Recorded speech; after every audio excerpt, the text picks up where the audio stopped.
Uma dúvida que existe, e eu vou tentar respondê-la, apesar de saber que ela é complexa, é se todo mundo sabe que o Antigo Testamento usa e estabeleceu dízimo. A pergunta de muitos cristãos sinceros hoje, e alguns não tão sinceros, é se existem ainda dízimos no Novo Testamento. Por que eu digo alguns não tão sinceros, né? Porque algumas pessoas querem abolir o dízimo porque querem contribuir menos. Querem ficar com mais, a 10% é muito, então vamos abolir isso que eu dou só 1. Ou meio. Ou nada. Outros pensam assim, eu não sei para onde vai esse dinheiro. Eu dou esse dinheiro na igreja e o que acontece? Quem usa? Quem administra? E essa preocupação, ela tem um lado legítimo e um lado ilegítimo. Qual é o lado legítimo dessa preocupação? Que de fato tem muito mau caráter nesse mundo, usando a instituição igreja para benefício próprio. Podiam mudar o nome daquele programa antigo, Pequenas Igrejas, Grandes Negócios. Ao invés de pequenas empresas.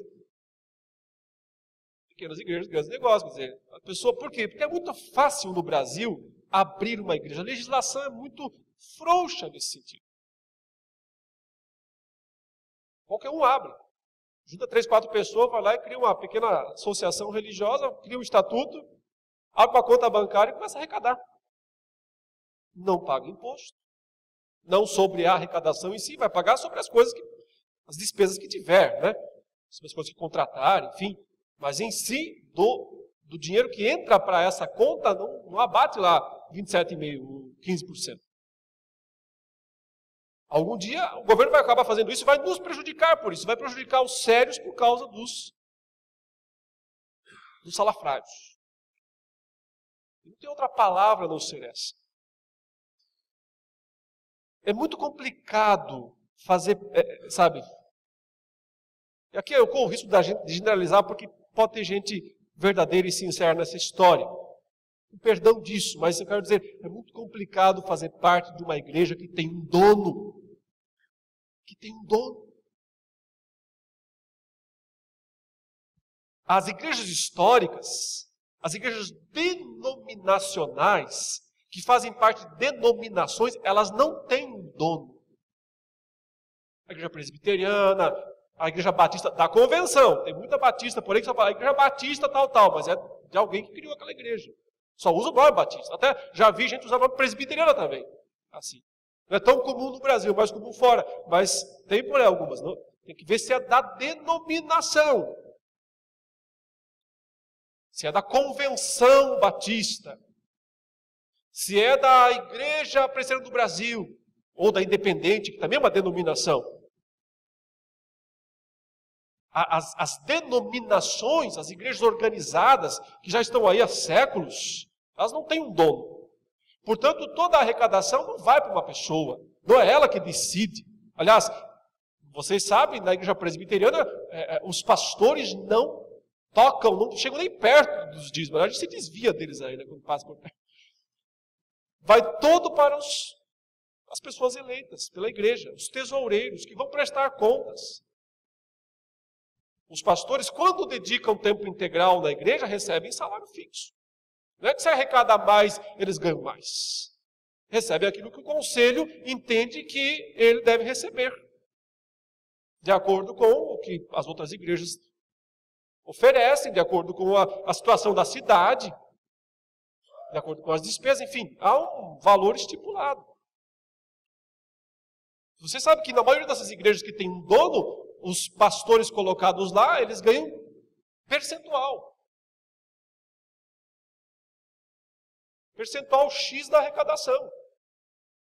Entendeu? Por que só fala disso em cada pregação? Que não tem uma pregação, não tem uma coisa que não acabe com dá dinheiro, dá dinheiro, dá dinheiro.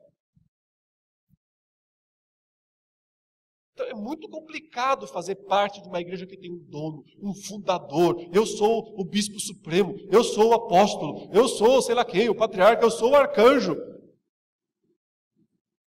Muito complicado fazer parte de uma igreja assim. Mas pode ter algum lugar, alguém bem intencionado, que faz as coisas certas.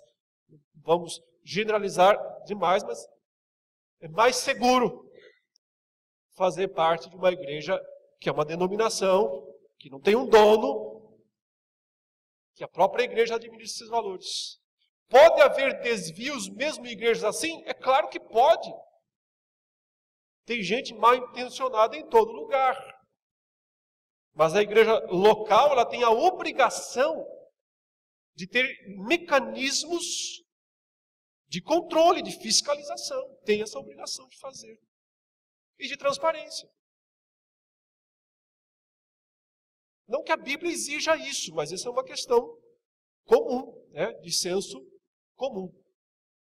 Mas, por outro lado, eu disse que tem uma parte ilegítima nesse pensamento, porque a pessoa quer controlar a própria oferta. E então, por isso que ela fica, fala, mas não sei se vai usar bem, não sei se vai fazer isso, vai fazer aquilo. Então, ela não quer dar, ela quer dar, mas dizer, mas tem que fazer isso com esse meu dinheiro.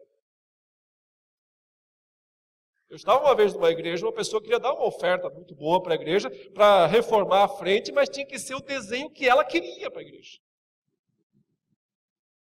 Ó, vou dar todo o dinheiro aqui para renovar a frente, mas aqui está a planta, tá? O desenho tem que ser esse aqui. Por sorte o desenho era bonito, a gente pôde aceitar. Né? A pessoa tem um desenho horrível. Coisa feia, mas não é um bom. Eu, na época, eu era bastante inexperiente, estava começando o ministério, eu não pensei nisso. Não é uma boa motivação de contribuir pensando, mas tem que ser desta maneira, tem que ser desta forma. É como se a pessoa ela não está contribuindo, ainda é dela, o dinheiro é dela. Só que há outros que vão fazer o que ela quer que façam com o dinheiro dela.